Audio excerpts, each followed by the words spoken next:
لم يكن الذين كفروا من أهل الكتاب والمشركين منفكين حتى تأتيهم البينة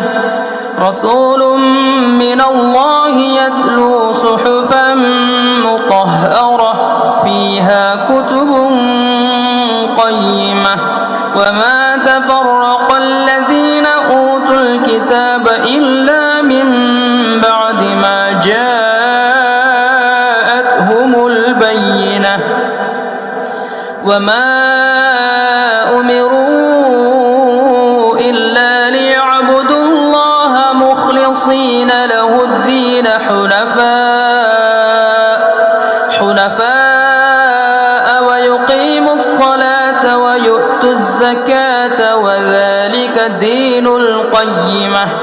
إن الذين كفروا من أهل الكتاب والمشركين في نار جهنم خالدين فيها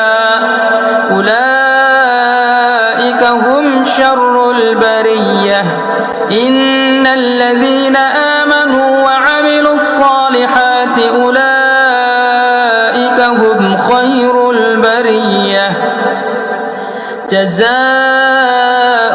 عند ربهم جنات عدن تجري من